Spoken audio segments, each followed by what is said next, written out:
David, are you with us? Yes. Thank you for Awesome. having me on. Yeah, so glad to hear from you. What can we do for you tonight? Well, I live in North Carolina, and I'm currently in 3 polyamorous relationships with women, 2 of whom are bi, 1 is bi-curious. And when I explain this to people who aren't familiar with polyamory, they think I'm basically in the porn industry and having an orgy every night. You're not? And yeah. I mean, maybe on birthdays and every other Christmas, but that is such like a common misconception. And I guess I'll say to you and to the audience that we don't have a lot of good research about the sex lives of really anybody, but particularly poly folks. There's not a whole lot of good data collection, but perhaps the best researcher on this subject is Dr. Eli Sheff. And she says pretty succinctly that, yes, sometimes people in polyamorous relationships are having threesomes and orgies and these kinds of things, but it's actually way more rare than, Dear Penthouse might have suggested. Like, generally, when people are in polyamorous relationships, they're still dating, they're still sleeping, they're still fucking, more or less one-on-one. I mean, is that's been kind of your experience, David? Yeah. Most of my polyamorous friends have far less threesomes and foursomes and orgies than my straight friends. They're always seeming to be doing threesomes and shit. Like, I think actually that's the magical formula. Just be straight. I'm kidding. Don't. No, definitely don't be straight.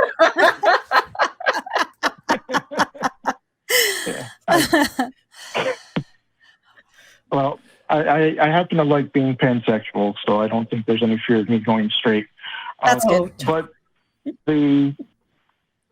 my experience with polyamory is, yes, that I have much more solo activity than any kind of 3-way or 4-way. In fact, the relationships that I'm in currently, the women don't want to even meet each other. They know about each other, but they don't want to meet each other. And I feel like typical. I was gonna say, I feel like that's a really common thing with poly relationships. And it's interesting the way you said that people sort of judge your relationship model and think that you're doing orgies all the time and stuff, because I kind of say the same thing about when people think about porn, that they think that someone turns on a camera and people are like, hey, let's just have sex. And like, that's how a porn scene is made. Out of the bushes, really. Exactly. They just arrive. Like, but in the same way that a polyamorous relationship requires lots of planning and lots of communication, like excessive amounts of communication to be successful. It's basically like more scheduling than anything else. That's the hallmark of a poly relationship. The comments on YouTube said that. They're like, it's more scheduling. Yeah, it's just about scheduling, question. but it's about maintaining this communication with all of your partners and constantly checking in, and and it's this that is what porn is like. I mean, we got to fill out paperwork, we have to do consent talks, like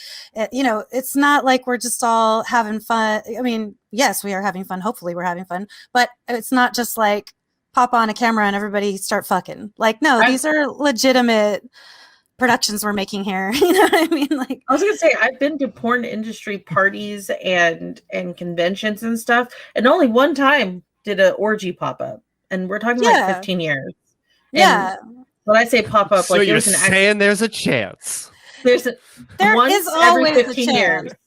Once, it can and does happen sometimes, but for the most part, everyone's got to check the tests. We got to make sure. That's something I really wanted to squeeze in here. Yes, we are all tested every 14 days. You have to have an STI test. So, but anyways, COVID test. Yeah, and I'm off topic a little bit, but. I mean, we're talking about polyamory and scheduling, so STI test is actually like pretty relevant. Yeah, exactly. Okay. Yeah. My doctor has been notified of my sexual activities and things like that, so I actually get tested every 3 months. Perfect. Beautiful. That's great. I love hearing that. Yeah. And I'm on PrEP, so smart.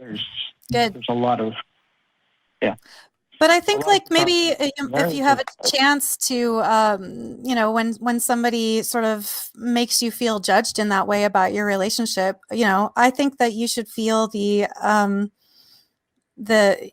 you can stand up for yourself and your relationship and be like, no, it's not like how you're assuming it is. And you know, please and even don't. even if it was an orgy every night, what's that to you? Yeah. Well, yeah. What's that to you? Yeah. I definitely make it clear that that's not what happens. And I have actually been asked on a few occasions when explaining it if they could come and watch a threesome or foursome. Jesus. That's just rude. Yeah. And you should say so. Yeah. You should be like, I don't know. Can I come watch you fuck your husband? I'm with Sinn. That's my go-to. Like, I had people when I told my wife, my wife is trans, and they're like, so how did sex change?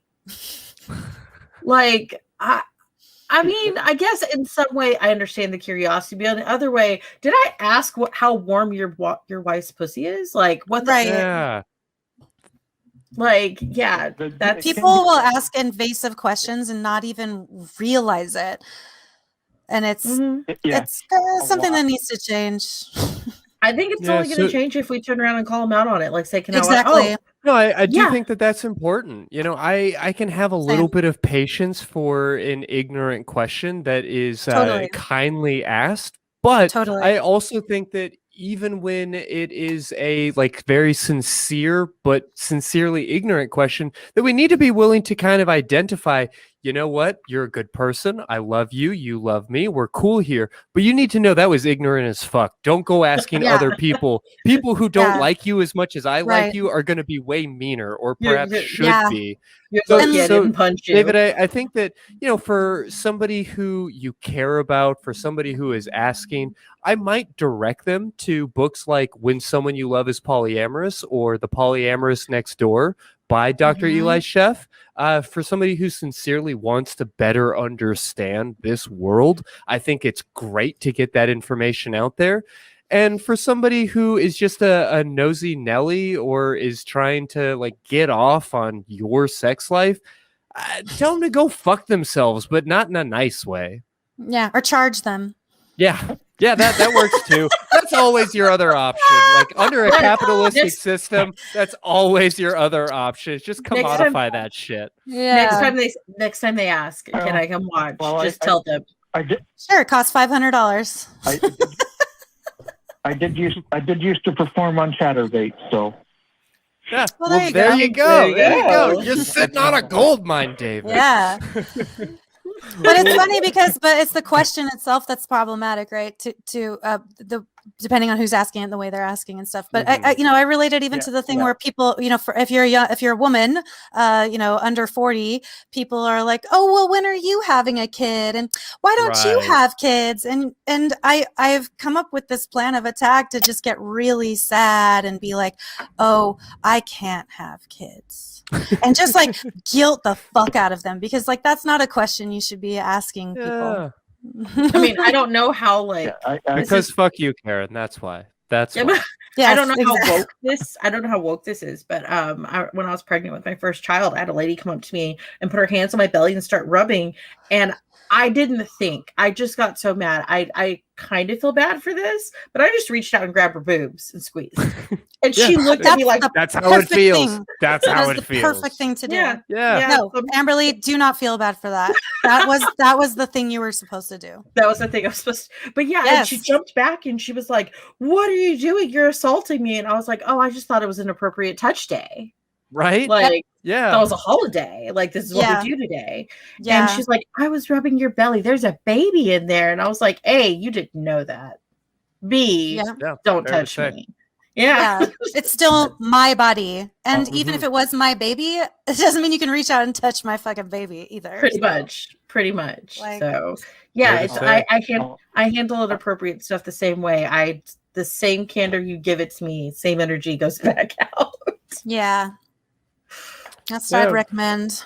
Well, David, I so appreciate you calling in. I have dozens of questions, really, that I won't be able to get to about ethics in porn that I would love to put to the two of these folks. So I'm going to let you go for the night. But I really do appreciate you calling in and honestly just helping us to take a moment to dispel some of these bullshit ideas about polyamory. And I really appreciate just the platform to say that polyamorists are fucking people.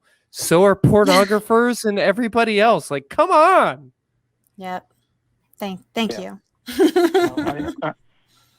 I just want to say to the crowd, don't be rude. Yeah. Fair to say. Have me on again. Fair to say. Thank you so much. You have a great night. Yeah, it's like that old sticker from the 90s is don't be a dick. Yeah. Just don't be a dick. How hard? How hard? Is it really hard? The internet makes it hard to not be a dick. Well, because people are less scared of getting punched in real life when they say stupid stuff now. Yep. Yeah, that's the nature of the internet, no question. And I don't even want to imagine the types of questions that come in when folks feel when folks feel privileged because they have contributed something financially, when they feel like you are a commodity, and because they are paying a monthly subscription that they now have access to your deepest, darkest secrets and everything else. Yeah, or just feeling like they. I pay you $10 a month, so you should be answering every single message I send you immediately as soon as I send it. It's just how dare you sleep? Yeah, I was like, sorry, I'm actually not a sex robot that you input money into and get responses back from. Like, I am a person. Sure. I need sleep, and I also need a life. Quickly. I respond to everybody as soon as I can, but sometimes that's a couple of days. Like, because guess what? I also like to do other things besides sitting on my computer or on my phone. I try to always include that into like, yeah, I need to sleep and I need to eat, but also like, can I have a life too?